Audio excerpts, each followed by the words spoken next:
Maravilha! Como estruturar frente de loja? Olha só, muitos supermercados eles não entendem que uma coisa é necessária para que você possa sempre ter uma frente de caixa ou qualquer setor do seu supermercado estruturado. Você precisa, primeiramente, de criar processos.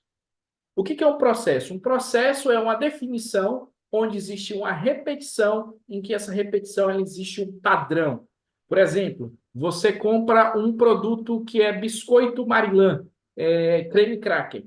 Esse biscoito Marilã ele passa por um processo, porque toda vez que ele chega até a sua loja, ele tem um processo de fabricação, tem um processo de criar o produto, colocar os ingredientes, passar na maceira, dessa maceira passar lá na toda a parte de engenharia de produção, na engenharia de produção fazer os biscoitinhos, assar, passar por um processo talvez de, de saborização, pode ser, né? Depois ele vai passar por um processo de embalagem, aí da embalagem vai para as caixas vai para um CD, que é um centro de distribuição, do centro de distribuição já vai para o pessoal que faz a entrega, que o vendedor foi até na sua loja para poder tirar o pedido para você fazer a compra desse produto para você vender para o seu cliente. Ou seja, isso é um processo.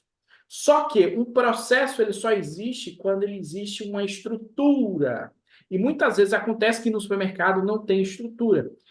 Como eu já falei, acho que até falei na outra live, que muitas das vezes acontece que o supermercadista, quando ele vai começar a trabalhar, ele só sabe abrir porta e fechar porta, ou seja, colocar produto em prateleira, colocar lá o preço, passar a venda, fechar o caixa e ir embora, mas ele não tem um processo definido. E o processo ele é justamente para que a loja funcione mesmo sem você estar na loja. Por exemplo, tem um ditado que fala assim: o olho do dono é que engorda o boi.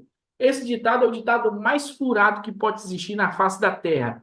Como assim, Chelsea? Não é correto? Não é o correto, sabe por quê? Vamos lá. Se o olho do dono é que engorda o boi, você acha que o dono da rede do Mix Mateus está em todas as lojas todos os dias? Não tem nem como ele estar em todas as lojas. Você acha que o dono do banco do Bradesco ou de qualquer outro banco, ele está em todas as agências dele todos os dias? Não tem como.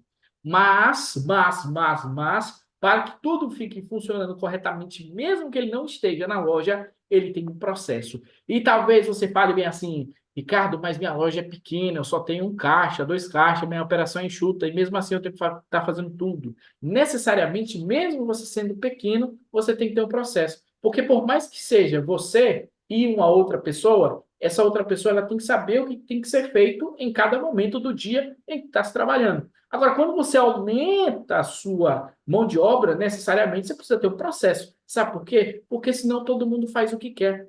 Hoje, a maioria das empresas, dos supermercados, eles têm um problema, não é nem de comunicação mais, é um problema de crise de interesse.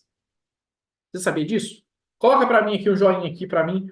Fala para mim de onde você tá assistindo essa live, só para eu saber aqui mais ou menos, para a gente dar continuidade na nossa aula. Oferecimento Bootstrap. Então vamos lá, dando continuidade aqui, ó.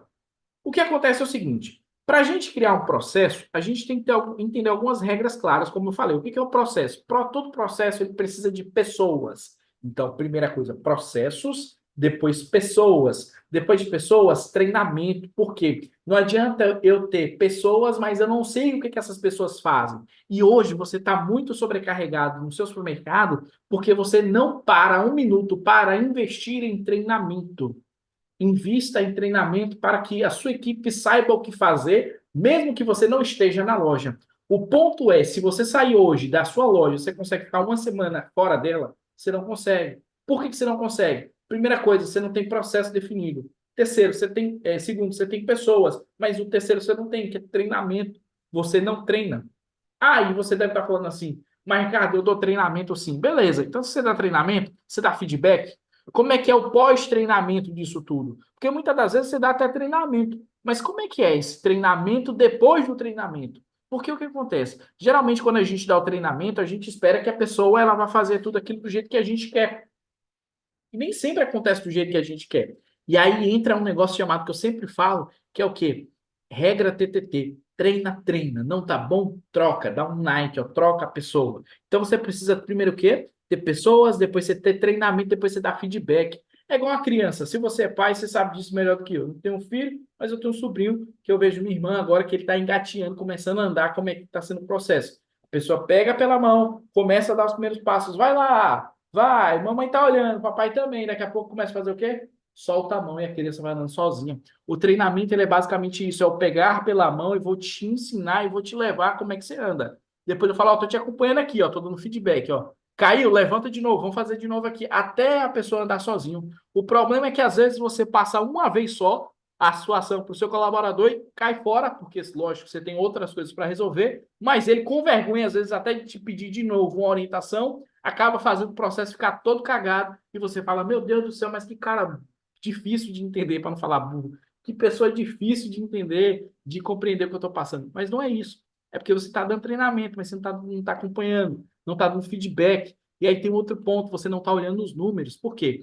Eu primeiro tenho pessoas, depois eu dou treinamento, depois eu dou feedback, mas eu preciso também de números para eu saber como é que está sendo esse meu treinamento na minha frente de loja. Como assim, Ricardo, números? Por exemplo, você sabe hoje qual é o tempo médio de atendimento que o seu operador de caixa deve ter em cada operador? Pois é, você quer saber mais? Eu vou te falar no plano. Lá no plano eu vou te montar uma estrutura totalmente para a sua frente lá, loja. Falando nisso, Yuri, coloca para mim aqui, ó, o link. Solta o link para mim. Se você quiser participar do plano, vai ser no dia 17, 18 e 19, se eu não me engano, de maio. Já vai ser agora, no mês que vem, né? Que o mês já está acabando, né?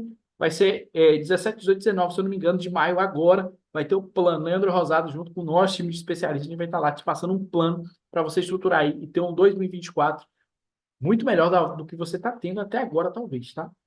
Então você precisa do quê? Você precisa de números. E tem que ter número de cancelamento de cupom, número de tempo de escaneamento de produto, número de tempo de atendimento de cliente, número de tamanho de quebra de caixa, qual é o percentual de quebra de caixa. Eu te dou número até de quantidade de troco que você deve ter na sua frente de loja. Tudo é número. Supermercado é um negócio muito exato. Hoje vocês têm todos os parâmetros. Você só precisa ter o quê? As pessoas e dar o treinamento. Então, outro passo, números. E o outro, treinamento de novo. Porque se não tá bom, a gente melhora. Porque através do número, que os números não mentem, como diz meu amigo Ney Layout, a gente pega e retroalimenta essa informação e continua a melhorar sempre. O treinamento nunca acaba. Ó, vou falar um negócio para vocês aqui, ó. O treinamento nunca acaba, nunca vai acabar. Por mais que você tenha uma rotatividade alta na sua frente de caixa, por mais que você tenha uma rotatividade alta no seu setor de açougue, padaria, hortifruti, o treinamento nunca vai acabar. Você sempre vai ter que estar treinando alguém. Sempre, sempre. Sabe por quê? O que você aprendeu hoje talvez não vai servir para amanhã. O que você está aprendendo agora com o Chaucer talvez não vai servir para amanhã. O que eu aprendi ontem talvez não vai servir mais para hoje. Então a gente está em um constante treinamento que não tem fim. Porque esse negócio de falar assim, eu queria ter uma equipe agora que eu não precisasse mais me preocupar. Sinto muito lhe dizer, você vai continuar tendo preocupação. Porém, é uma preocupação menor. Porque você sabe o que eles vão fazer quando der um problema. E hoje, quando dá um problema no seu supermercado, seus operadores ou seus funcionários, no sentido geral, eles não sabem o que fazer. Por quê? Eles não têm treinamento. Outra vez você deu treinamento, mas você não deu feedback. Outra vez você deu até feedback, mas você não acompanhou e treinou de novo. Então, é um ciclo que ele não tem fim, é um looping que não tem fim. Porém, ele vai diminuindo o trabalho. Porque você vai fazendo de uma maneira mais inteligente.